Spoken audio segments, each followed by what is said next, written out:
Hey everyone, welcome to another UXfolio's webinar.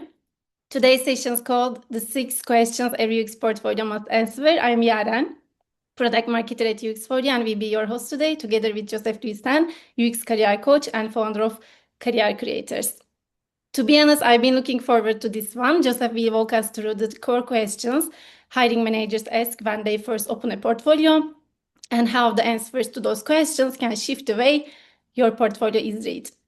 He will also be reviewing 3 portfolios live, so you will get to see how this plays out in real examples.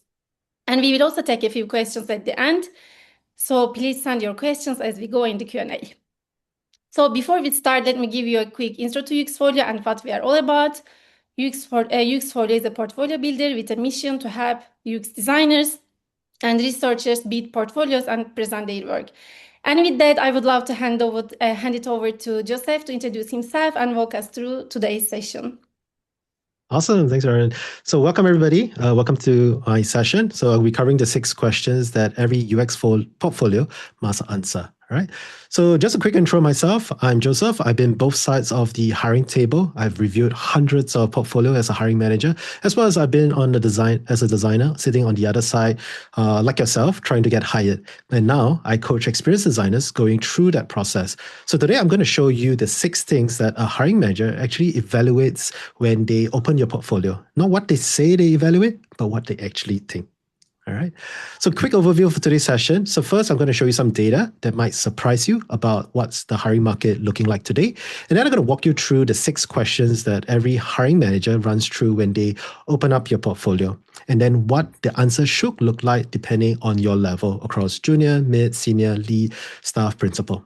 All right. Then I'm going to pull up some real portfolios. UXfolio has provided 3 for me. So I'm going to go through them today. And I'm going to run them through my free diagnostic tool, which I was going to share with you at the end of this webinar. All right. So let's get into it. So let's start with some good news first, right? The design hiring market is recovering. This is based off Figma's recent survey that they have surveyed about 323 hiring managers who globally across different countries in the late 2025, so last year, and published this earlier this year. So what it says is that 82% of the hiring managers says that their need for designer has stayed the same or increased, and nearly half of them said that he has increased. So 40% of them also plan to hire more in the next 6 months. And the design job posting were also up 60% last year compared to the year before. So the demand is there, right? And it's real. And I think you should be able to see it in your LinkedIn job feeds and your postings as well, and the job boards. But here's the interesting thing, and here's the paradox, right? The same hiring managers who said that they are hiring more designers also believe that the overall job market is soft. 47% of them have increased hiring, but only 20% think that the market has improved. And so what does that tell us? Companies are hiring, but they are being really pickier about who they hire. And because the bar is higher right now, which means that the gap between being seen and getting skipped is wider than ever before. So I want to do a quick poll in the chat, all right? How do you feel about the job market right now? How does it feel to you? Type it better if you feel it's better, same if it's the same, there's no change for you, or is it worse? What do you think? Is it better, same, or worse? Let me look at the chat. What do you think the job market is right now for you guys? Hopefully things feels worse. Oh, is that one better? No, worse. Definitely. Yeah. Honestly, I understand that as well, because that's what I've been hearing with my coaching clients as well, right? Where it's really worse. There has been a number of job posting as well, but then at the same time, it feels like even if you apply, it hits nowhere. It gets nowhere, right? I hear you guys. Yeah? Very good. So better than more jobs than last year, but yeah, worse. Cool. Thanks for sharing, everyone. Very good. All right. So the thing is, yes, the recovery, I think, is happening, right? I think it's also happening at the senior end, where 66% of the hiring managers have shared that they have increased the hiring of senior designers, and only 25% for juniors. And the fastest growing companies reported that, they are even more aggressive with their hiring, where 66% of them have increased their senior hiring. So if you're an experienced designer, like the market wants you. If you're a junior designer, the market wants you. But you do have to do a lot more to stand out as well. So the question is, whether can these hiring managers find you? And that's what we are solving today. So at the same time, a lot has been said about visual craft, right, and visual polish. And I think it qualifies you, but it doesn't really get you hired. So it does matter. And 58% of hiring managers rank it as one of their top 5 skills that you're looking for. But here's the thing: 72% of the designer already use some sort of AI tool, right? Generative AI tool, Claude, ChatGPT, Cursor, Lovable, etc.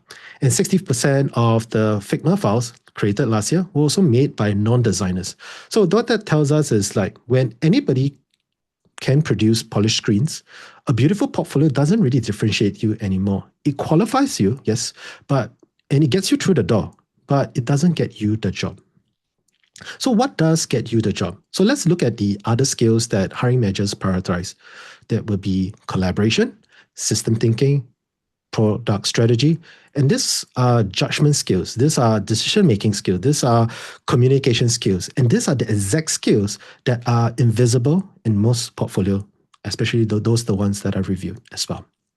So before we go into the framework, I just want to address this word that keeps coming up. I'm sure that comes up for you as well as you look at your LinkedIn feeds or you look at X and all, right? Which is around taste. Everybody says that they want it, and hiring managers says that they hire for it as well. But what exactly it is?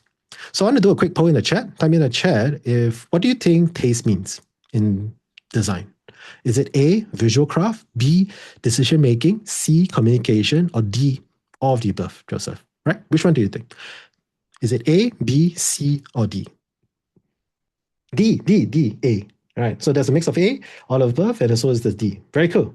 Thanks, everyone. Iris, thanks. Cool. Yes. So I would say most people would say D. I think you're right? And it's all of them. But here's the thing again, there are 3 layers to it. So taste, to me, when I kind of look at the first layer, is what I call visual or visual judgment. Meaning, can you tell what looks right? And I think this is a foundation for all designers. Your understanding of design principles like hierarchy, contrast, rhythm, proportion. I think this is developed through years of exposure and practice, especially if you're going through a traditional design school. This is what is taught. And this is what I teach as a lecturer in the design schools as well.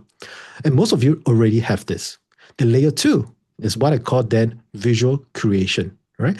This is when, AI, especially when they gives you 20 layout options, especially with Pencil. I was kind of looking at the demo from pencil.dev, right? Where you can have 6 agents or 7 agents kind of creating out different options. Which one do you then pick and choose and why? And you have many years of experience of work. Cool. Then which 3 projects are you going to put up in your portfolio?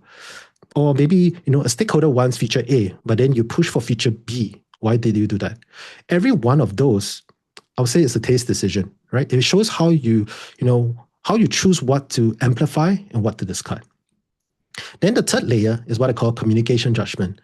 Can you explain your choices to someone who isn't a designer, a VP of product, a CTO, a founder? And these are typically the managers of the hiring manager, right? So my manager for me will be my CEO.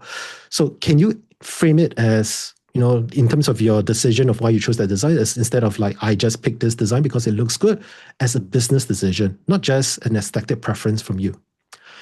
I would say that, layer 1 is becoming table stakes. 72% of designers are really using AI tools and 60% of the Figma files last year were all made by non-designers. So beautiful screens are not really scarce anymore. I think where it really matters is layer 2 and 3, and that's what hiring managers are actually evaluating when they say they want taste. And also for those 2 layers are exactly what the 6 questions we're about to cover measure as well. All right. Notion CEO says it well. We hired people who had strong taste and not just skill. And skills can be learned, and taste is much harder to teach. Same thing that NNG also published as well, and they said that what isn't easy to automate: curated taste, critical thinking, and careful judgment. So here's the key insight for you, right? You probably had taste. You have earned it through your years of practice and designing. But I think the problem is nobody can see it. Your portfolio shows what you have made, but it doesn't show why you have made those choices instead of the 50 other technically correct options. And I think that's the gap. The gap is between your portfolio that looks good and one that actually gets interview. And the 6th question we're about to cover shows you how a hiring manager evaluates when you have that deeper layer of layer 2 and layer 3. So let's going to make it real. Because like the last week, I ran 4 live coaching sessions, and that covers the portfolio, resume, and LinkedIn profiles. And here is what keeps showing up through the designers that I've coached. Like one designer, she had 8 years of building experience building enterprise software. She able to consolidate 5 of the legacy tools into one platform, cut the training times from 2 hours to 45 minutes. But her resume just said that she has led UX design across 3 cross-functional teams. She has spent months of job searching and that no callback. Another designer 2, had 7 years in growth. And when I kind of coach and go deeper, he ran an experiment that actually lifted conversion by 52%. But the portfolio just stated that I've designed a reward system. None of that was visible. The third designer then had 18 years of experience across graphic design and product, but her LinkedIn headline just stated UI UX designer, invisible to every recruiter who is searching for her exact skill and her profile. And in every one of these designers that I've met, and I noticed that the work that they had is good, is strong. The impact was real and it's like tangible, but the signal didn't match. And I think that's the pattern. I think that's the problem where they failed to translate that into their value, in their problem statement, in their value proposition. And I think the real cause here is not just time.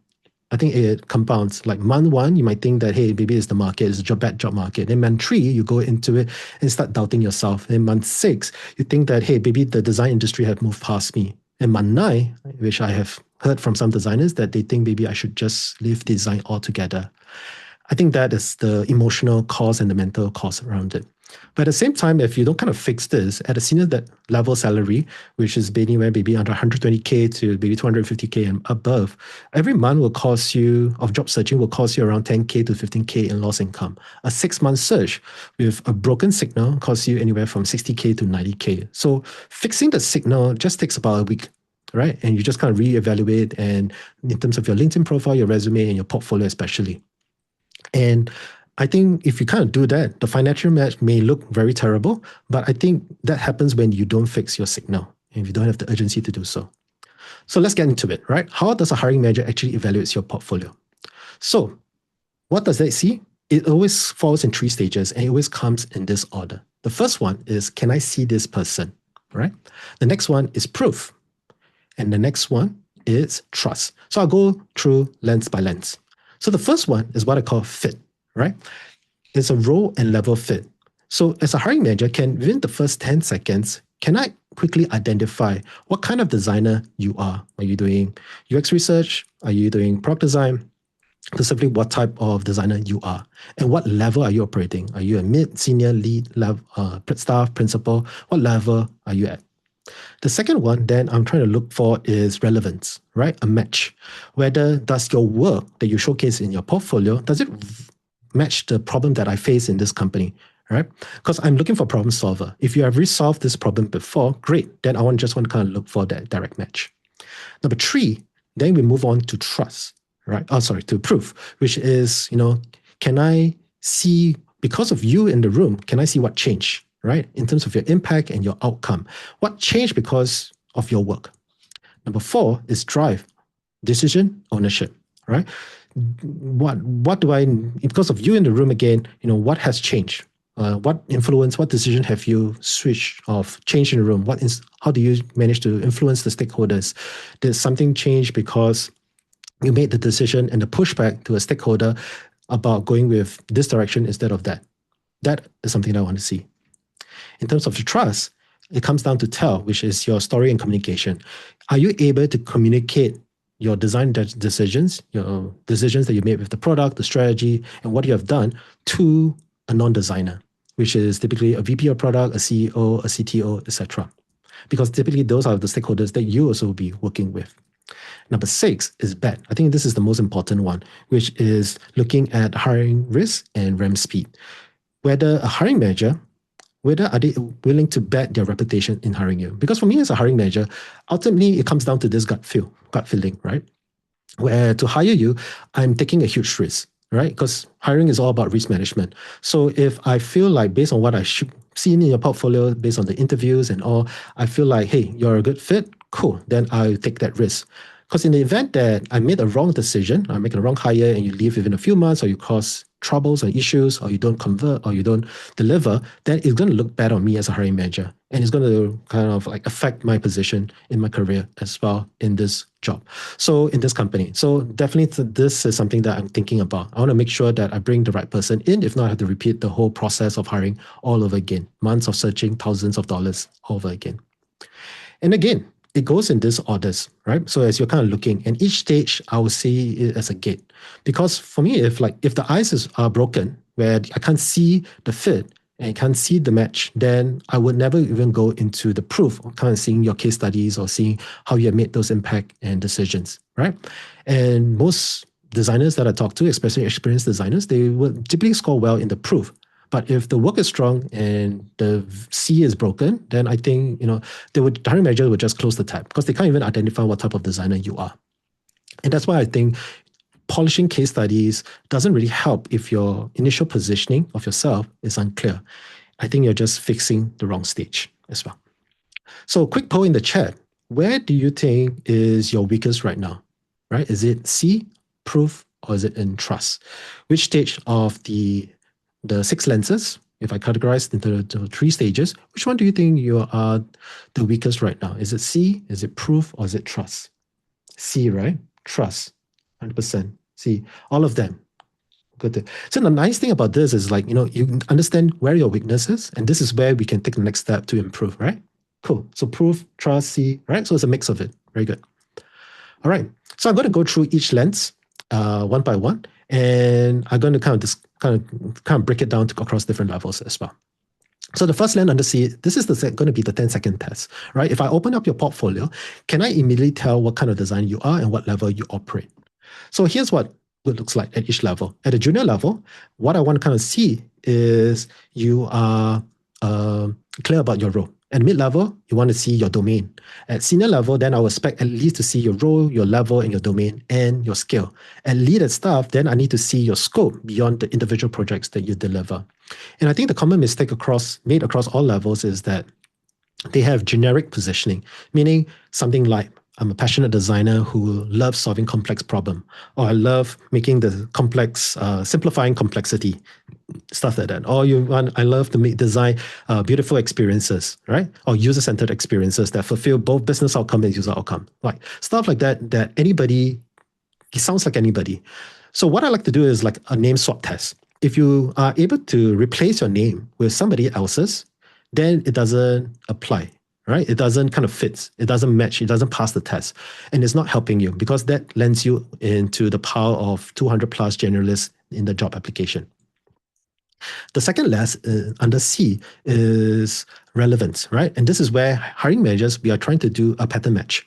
They don't imagine, we are just kind of looking at your work. If your work looks like the problem that I'm solving inside a company, cool, then you move forward, right? Because it's a direct fit. If it doesn't, then I move on. All right. So they won't do the connecting for you. So we have to kind of do the positioning and make it clear for them. So what does it look like? At junior, you're going to show 1 or 2 projects in the right space. At mid-level, you're going to show the transferable problems. At senior level, then the work should be done at the company, at your targeted space, ideally. And I think the common mistake that I see is that people show everything, right? Because they do not know what to show and they're not very clear in terms of the company that they're going to be targeting because they're not sure about their strength. They know about their strength, but they haven't kind of made that conscious decision yet, right? And that's common if the clients that I coach as well. So, and what they start to show is 8 projects across 8 different industries, and what it tells is a very scattered story, not a very focused one. Then we move on to lens 3, and proof is impact and outcome. And I think this is where most designers have the substance, but they're just not showing the signal, right? So you have done real work, you have done great work, and real things have changed because of you. But then your portfolio describes it in terms of activities or in terms of processes, and it just means really nothing, right, to the hiring manager. So at junior level, the design impact is fine, right? Like you help the users to complete the task without assistant, right? Or steps have reduced from 7 to 3, or you show something that has changed because of your work. At mid-level, then what I need is user-level impact. And not just what changed on the surface of based on your design, but what actually changed in terms of the behavior of the user, because that's what we are looking for, right? the onboarding completion went from maybe 30+% to about 60+%, right? Now I know that your work has then moved the needle. At senior level, then I'm expecting something more from you, which is business level impact. What has moved the business in terms of revenue, cost saving, conversion, retention? And if you're a senior designer and your case study has no numbers, and that's a common thing that a lot of designers have coached as well, is that you're competing with people who do have them, and that's where you will lose out. So let me show you an example of what it looks like in practice. And this is from a designer that I've coached last week, right? Her portfolio was describing a project as increased adoption, retention, and satisfaction. Cool, the words are there. But it still means it's generic. It could mean anything. After one session with her, me, coaching through the same project, the same work, it becomes this, something more specific, measurable, and hiring manager reading it, can then kind of like talk about it. Hey, I want to know more about this person and how did they do it. So she starts saying something like, eliminated manual follow-ups in proof review, workflow, reducing 10 extra steps, and removing reliance on external email coordination in the usability testing. All participant has completed the review process with an assistant, estimate to save 800 plus hours annually in manual coordination. This is all in that session. All of this information was within her through the project, through actually what she has done. Nothing has, all of that is there, right? We didn't invent anything. All of this was real. All of this was there from her. She just didn't know how that is able to translate into real impact statements. I think that translation is the gap where most designers have faced. You have all of that, but what is on the page is not matching with what you actually did, right? So that is the gap. So there are 3 levels of impact. And where does your case study live, right? So most portfolio describe what changed on the surface. I simplified the flow, I reduced the step. And I think that is the first step, which is at the design level.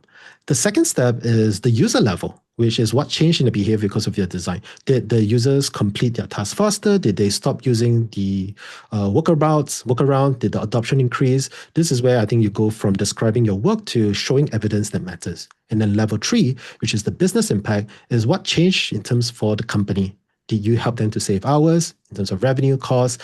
A designer I've worked with, again, described her work as increased transparency. It sounds good.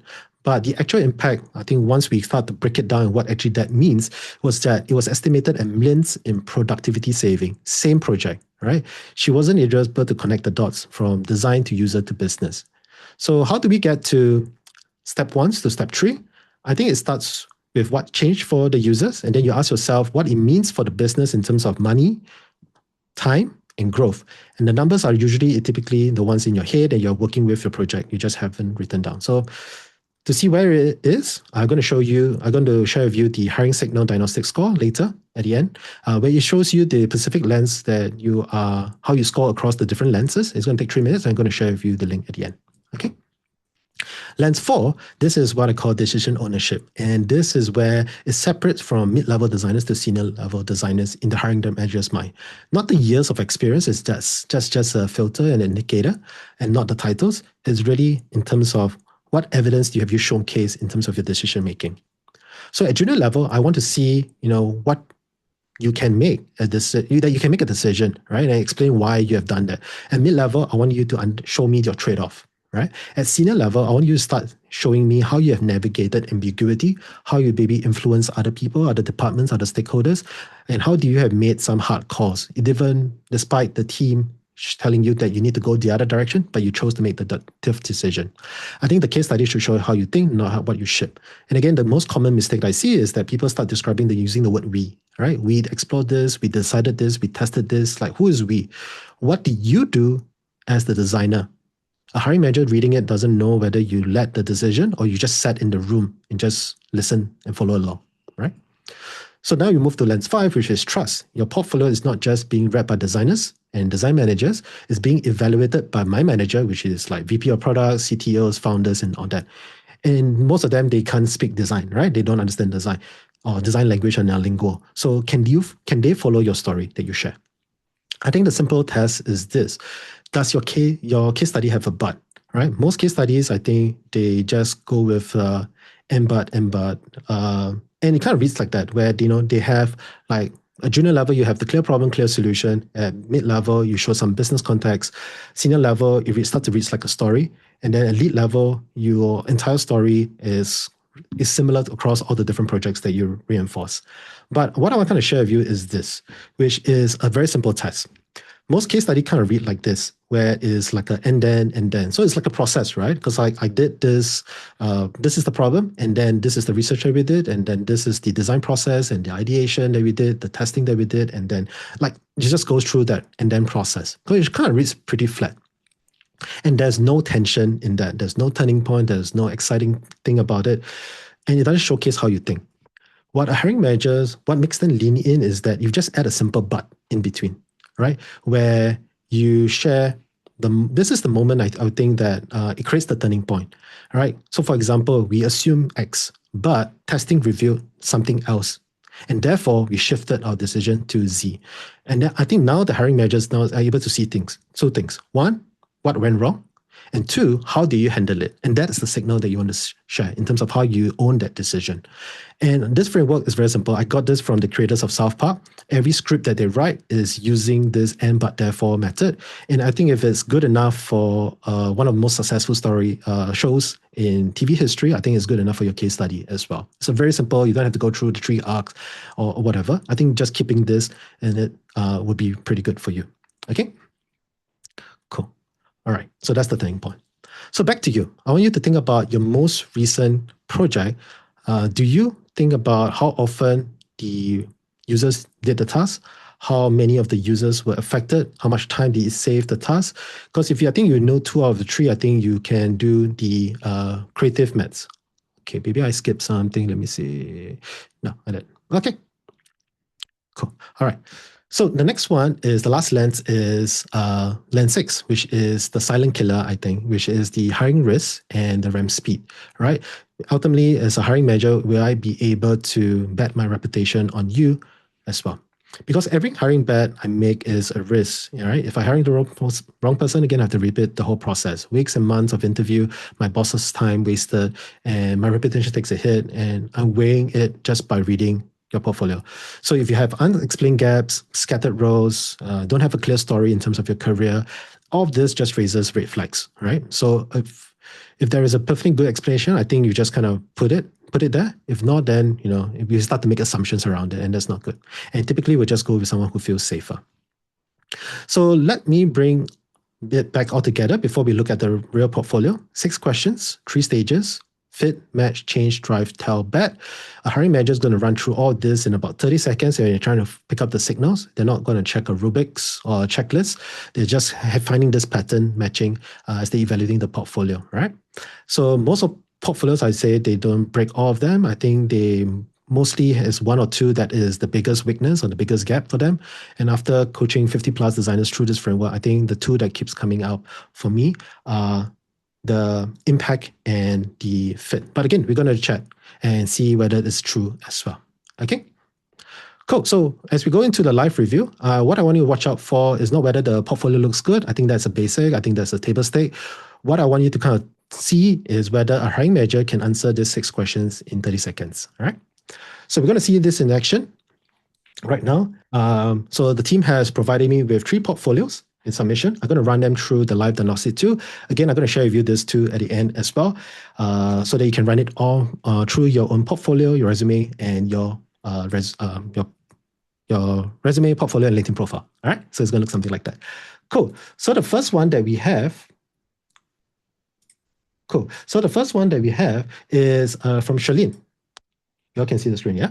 Cool. So what I'm going to do is I'm going to copy and paste. So what I have is a GPT over here, right? That I can check the portfolio. I'm going to paste her homepage, whatever copy she has on the screen, as well as the first case study. Select all, copy over, and paste it down.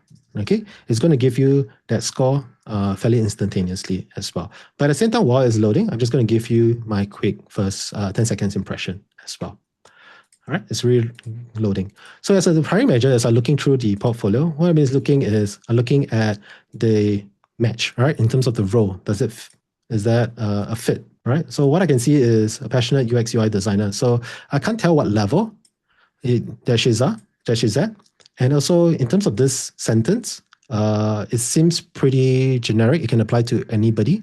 So I'm not sure in terms of what particular, because like this, I would expect every designer to do it, right? That is what our job is. So I can't tell. Maybe the next one is like productivity and collaboration too. Okay, slightly specific, but still finding a hard time to figure out. Okay, so in terms of that fit, I can't really tell. I can't tell her level. I can't tell her what she's specifically doing it. So let's see what the report comes back in. So from here, what she's looking at is she scores about 15 out of 30. So it's a broken signal, it's getting skipped. The biggest blind spot, I would say, is impact and outcome. So everything it reads has improved. So if we look at her case study, this is what it comes back with, right? So it does a lot of analysis and the walking through the process and all. And the result is just saying that you have improved this, improved that, right? But there's no real numbers at all. I would be assuming that this would be either a passion project or a case study, not a real client project. But again, we'll see from there. Then in terms of the risk, the hiring risk, this is where it shows concept heavy, and low proof of real world contribution. So the strongest signals are over here. So overall, I think I won't really kind of pass it through because first of all, like the role and level fit, right? If I kind of look at it, is not being very clear in terms of where she's at. Seems pretty junior. There's no scope of her seniority, her scope of her environment. So it get filtered out.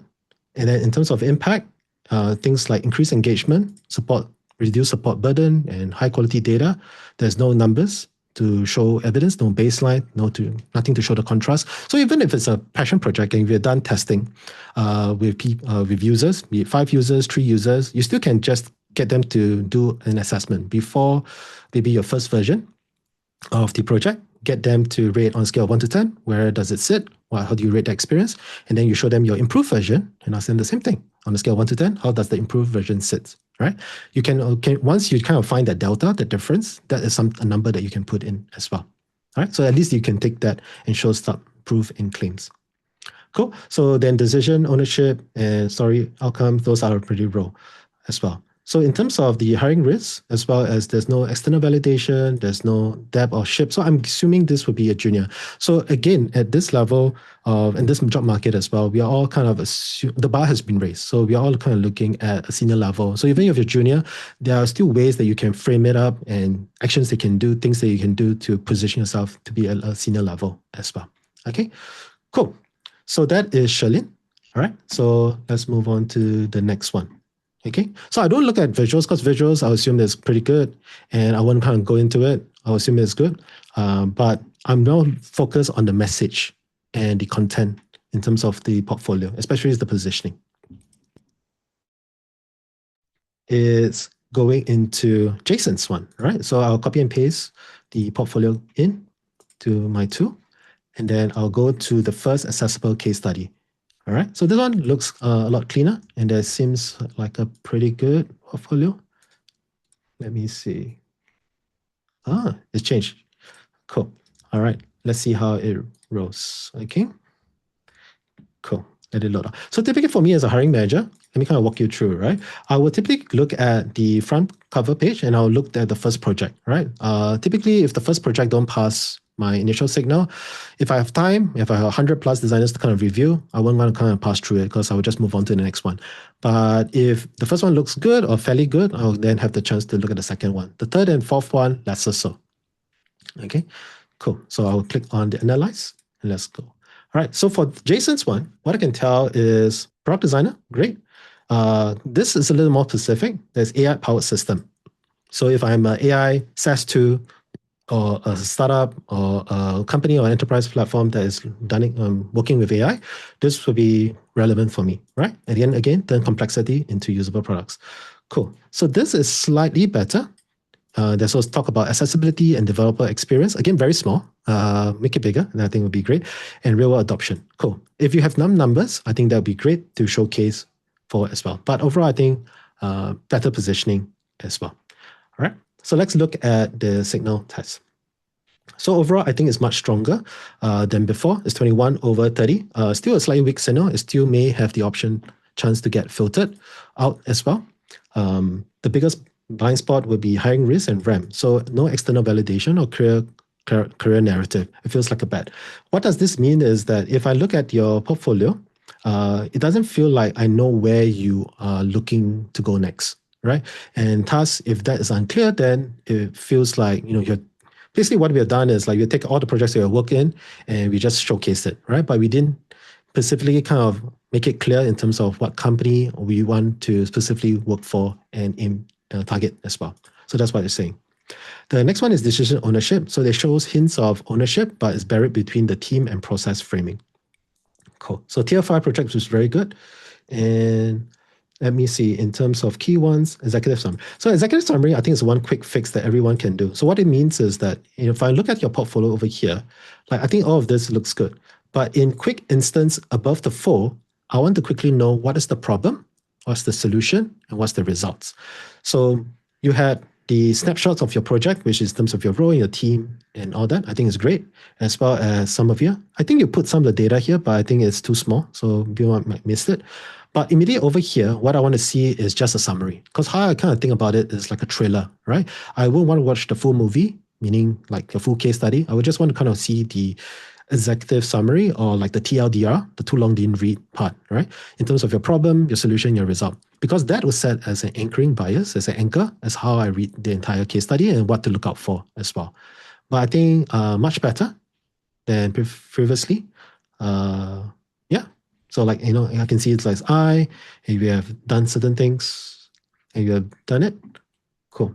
But in impact here, there's numbers, but the numbers also lacks the context of, what's before, what's after, what you actually changed and all. Cool. So let's look at the signal, all right? So level fit, I think is good, like I shared, pretty clear. Relevance of the work, I think is all AI, enterprise, accessibility. I think it's a good match. Impact outcome is there, but definitely I think sharing going deeper into the numbers could be a lot better as well. Decision ownership, you said you design, you led, but most of them still looks at processes. So where it missing is the trade-off. So this is where the but comes in. Like, cool, all this project, especially if it's a long project, what I want you to think about is, hey, based on all this project, what was one of the top decision, the things that I made, the decision that I made or helped influence, like own or push or a pivot that I push or something that I push that changed the trajectory of the project? I want you to kind of think about the moment. Is it the VP of product or stakeholder or PM said this and the data, but then you kind of be the voice of the customer or voice of the users and you share that based on this insight, actually it's this. And then you push for this, you advocate, you win, and then the project kind of like changes its whole direction. I think that itself is more powerful because then you start evaluating. Or is it because of like time limitation that it's hard for you to kind of fulfill everything and you make the tough call to just focus on this aspect, this feature, this rollout? I think that itself will be a stronger one. Because then for me, it's like, as a hiring manager, we're going to be put into real positions and real situations like this. And I want to kind of see how do you handle those pressure. Okay.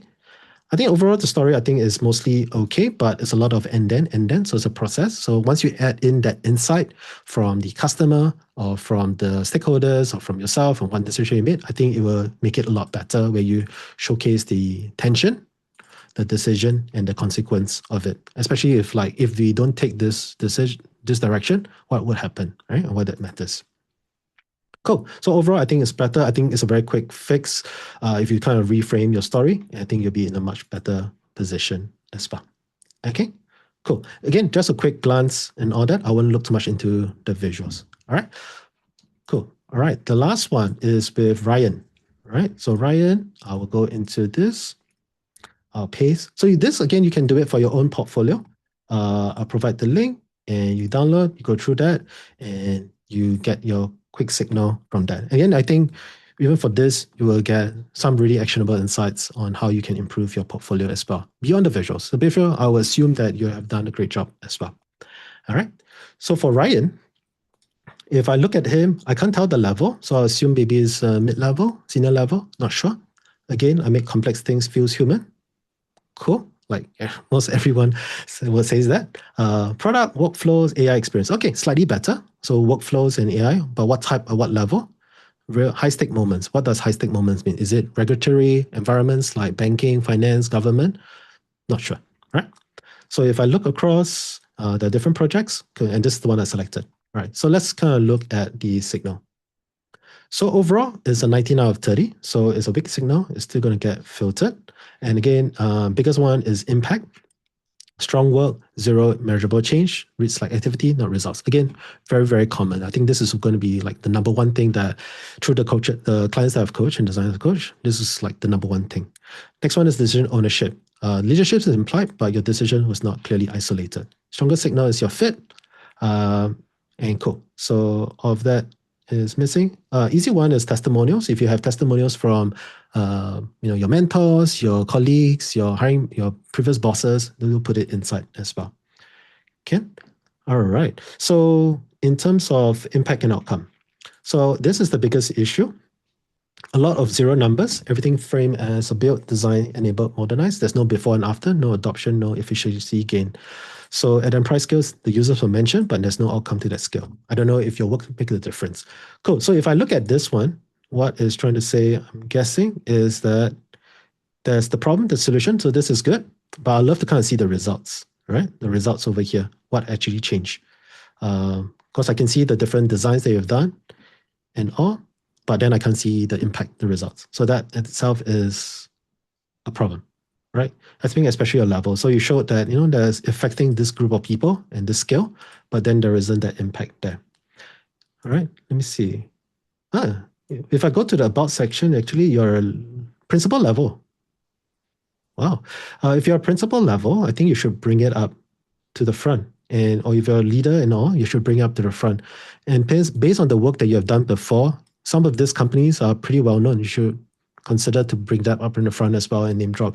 Don't hide it. And that's why I mean, like, sometimes the details are hidden behind designers' descriptions and all. You want to kind of bring those signals up front, because hiring managers are not going to give you too much of a chance. If the first kind of scan within the 10, 30 seconds, if they can't get it, then they'll just skip to the next one. Okay? So fun to think about. Let me see if there's anything else that I can expand on as well. Yeah, I think you have a lot more experience. You should definitely bring it up in front as well. Cool. All right. So that's a quick kind of rundown through it. I want to kind of leave time for questions and answer as well. But again, at the same time, you can go through each of this in your own later as I provide you the resource. Okay. So again, coming back to the slides as well is, so first of all, thanks to those people, three of folks who have shared your portfolio and having the courage to share it and put yourself out there. I think it means a lot. I think the thing is that once you know where your signal breaks and it's not clear, like, is it in terms of the impact? Is it in terms of your fit, in terms of your positioning, or is it in terms of your decisions that you have made or you have led, you have influenced? I think that's where you can fix the story, right? Because it gives you a moment now to reflect back in terms of your project, those moments, so that you can start translating it out as well. All right. So typically, the biggest problems that I see is not just with this two portfolio, is between the change and the fit. All right. Cool. So I think the three things that you can do today, right now, before, is to first do a name swap test. So if you open up your portfolio and just look at the first hero statement, right, be it from like what we see from Charlene or Jason, etc. All right. From that, if you were to swap somebody else's name, John Smith, Jane Smith, whoever, would that still make sense for that person, that fictional person? If it does, then it's not specific enough. I think that's the first thing that you need to fix today. The second thing is just check whether your portfolio has an executive summary. Just very simply, what's the problem in 2 sentences max? What's the solution? 2 sentences max. And then the impact, right? 3 bullet points showing me the impact. 3 lines, 6 lines. It allows you to quickly articulate to the hiring manager what is the value what is worth, right? Because this is the trailer of your entire case study. And then from there, if they have to kind of scroll through the other parts, kind of figure it out, I think it's just taking us too much time, and then we just skip, right? Because we think, it's not going to be communicating clearly. I think the last one is just have a chance at running this, your portfolio through the hiring signal. I'm going to share it later, and it will cover the 6 lenses again, and then you can start to see where your gaps are, and then this is where the exact place that you can fix as well. All right.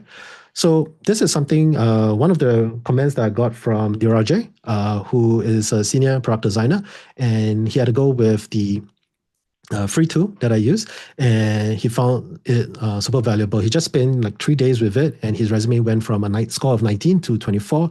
His LinkedIn went from 21 to 27, just using the free version. And his portfolio is going to be working on next. And I think what he said is interesting is that the main thing that helped him with the tools that is gave him clear context in terms of everything that he did, like and exactly what we have talked about today. I think the work like you have is already there. I think it's just about matching that signal to it as well. All right. So again, this is a free tool. The full coaching and the rewrites and the more premium tools that I use is all inside my program. But this free tool is going to be a great starting point for you. So if you want to run this on your profile, scan the QR code, grab the link in the chat. Over. If not, let me see. I can't paste it out. But yeah, scan the QR code, right? So that's the hiring signal. It's going to be 18 questions, 3 minutes long. And it's going to score you across the 6 lenses that we covered today. And on the results page, you're going to get 3 free GPTs, similar like the one that I've used today, to go deeper into your portfolio, resume, and your LinkedIn profile as well. Sounds good? Okay, I'm just going to give you a bit more to scan, and then you can check it out. All right, you're just going to get your name and your email so that I can share you more resources along the way as well.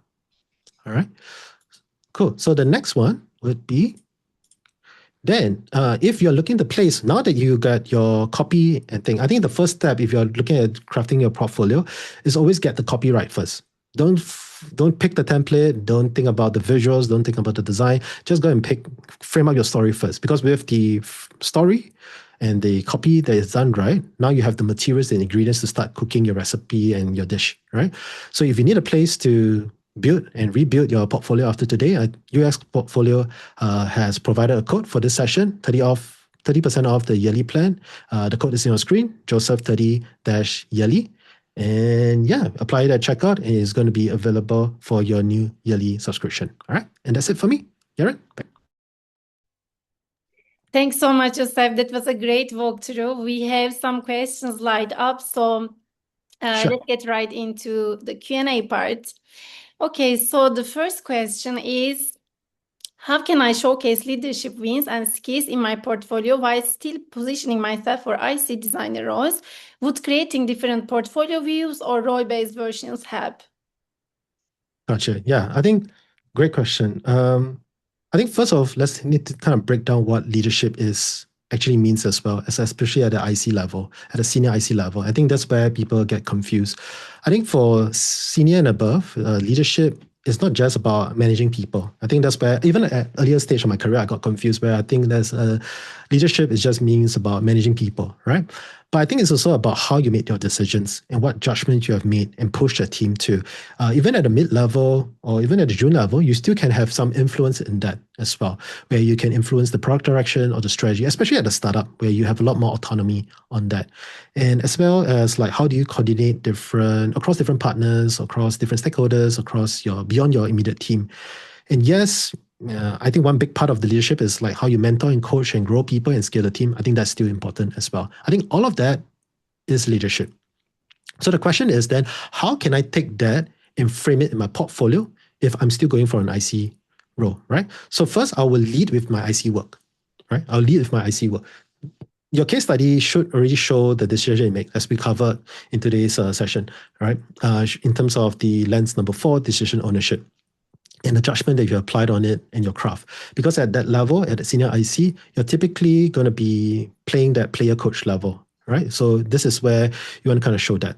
Second one is, I don't think you should just show how you coordinate with the team, how you manage the team or manage the stakeholders.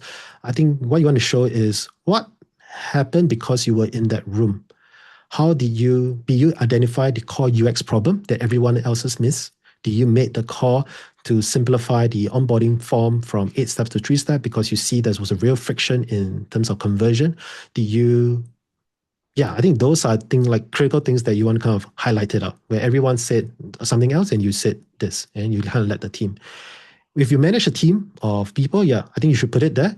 I think ultimately the design direction, I think that's the key one that you want to kind of share. And this is where I think the leadership comes up as well. I think the second one is that if you have a leader and you have leadership wins that you want to show, have a dedicated leadership section in your portfolio, like on the tab, instead of like just about work, have one that's called leadership, right? And this is where it's going to be separate from a case study. This is where you can go a little deeper in terms of how you think about your leadership, what's your philosophy, what did your team say about you, working with you, what's your principle, how do you manage, how do you mentor, how do you coach, what can a company expect from you as a leader, and what's your non-negotiable. Like all of that I think is like super important, and sometimes it's like missed out from the case study. You can also link it to the relevant works that you have in your case study to showcase that, but I think having something like that helps as well. Yeah. And I think the last final one for this would be your resume, right? And this is where I think you can also bring beyond just your portfolio. I think your resume can also share that wins, because the portfolio shows like how you think and what you put, but I think the resume allows you to show your scope and your outcomes, and it's going to work hand in hand with you. So key thing, don't make two separate portfolios, one showing leadership and one showing kind of your IC work. I think you're ending up to having two average one. I think just have one strong one and just have a clear positioning and clear frame for it.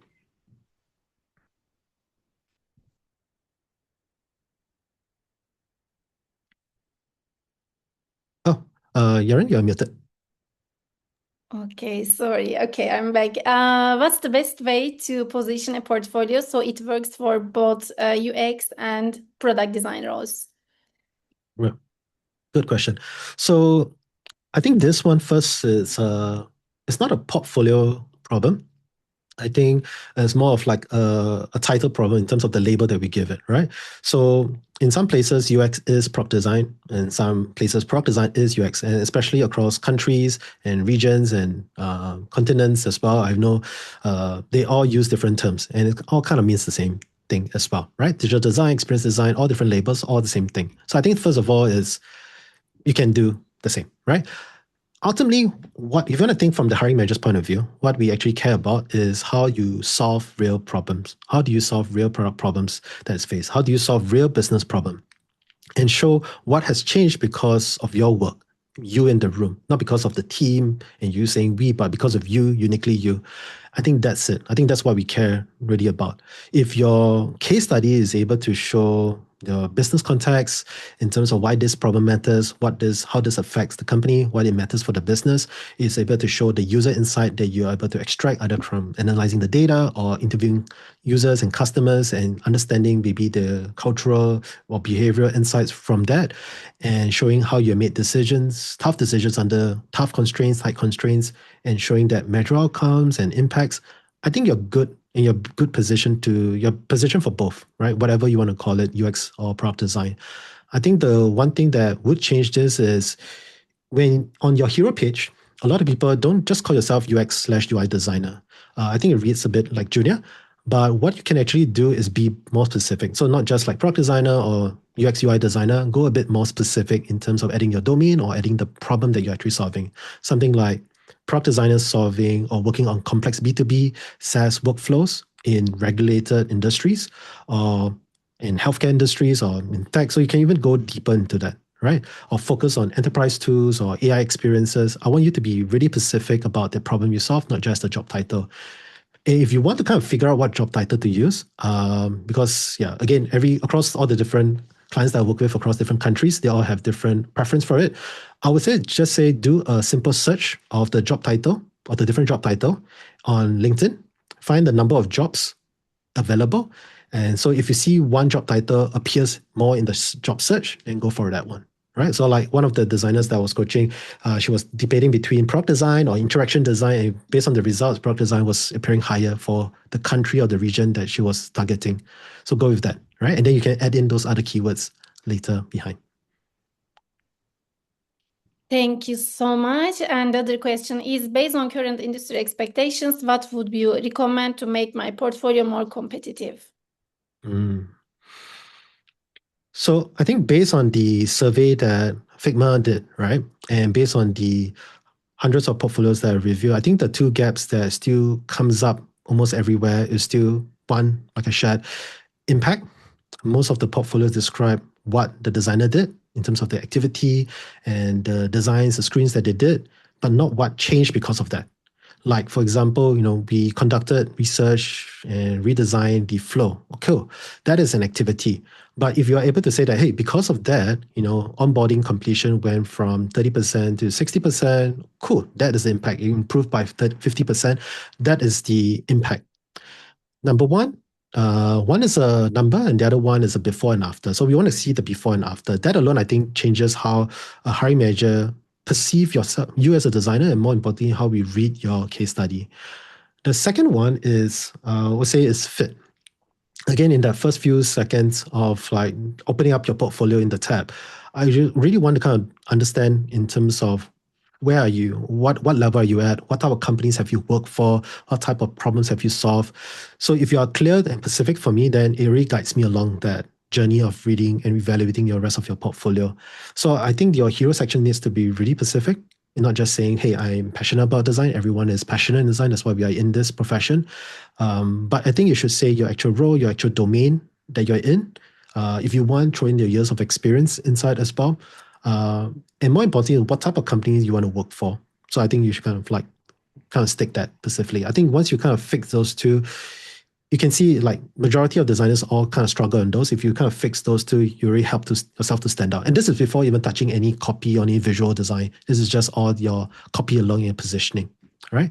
And if you want to check where you're at now, again, check out the free resource that I have, the diagnostic tool, and just have a go at it. And then I think that's where you can start to see your specific gaps and take the first steps to fix it.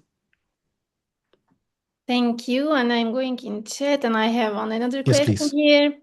Yes, please. I have 5 years of experience working as a web designer in an agency, but the projects I was allowed to execute were always low budget and were handled in a way that didn't focus on outcome.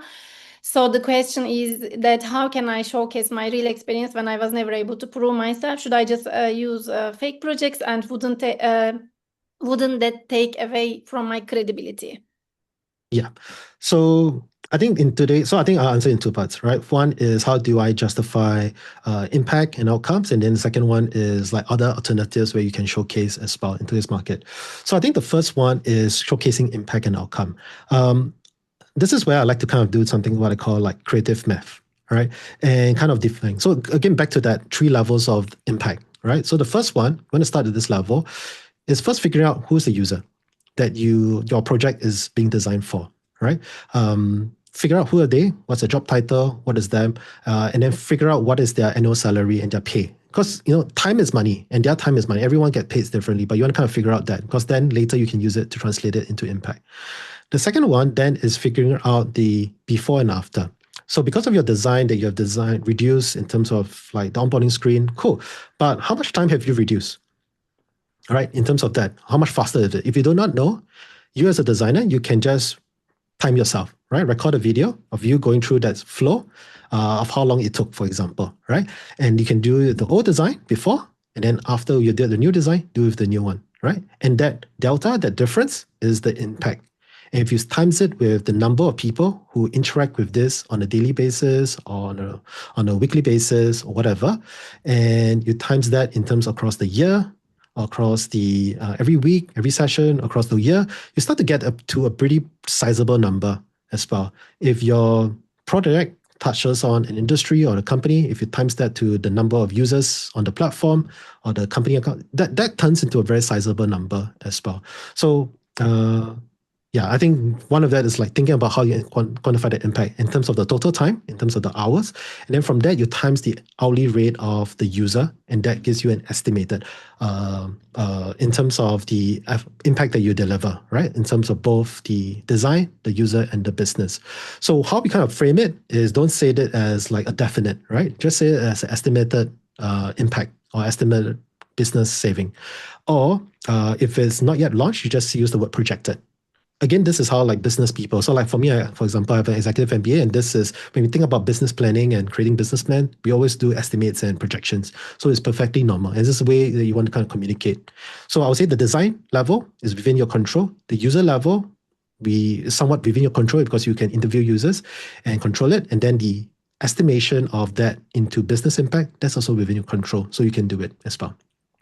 The second part of it is in terms of projects, right? If your current project, there's some limitation and all, I think right now, a lot of hiring managers are, especially with AI and all, are really fond about how the designer is using AI in their skill sets, in their tool stack, and what type of experiments, side projects are you doing? And now, like for me, for example, I've vibe coded that hiring signal test that you're taking within a day, and also my own portfolio within like a day and two, while between changing diapers, and because I'm a father of a new baby, changing diapers and feeding it, and like looking after my toddler as well.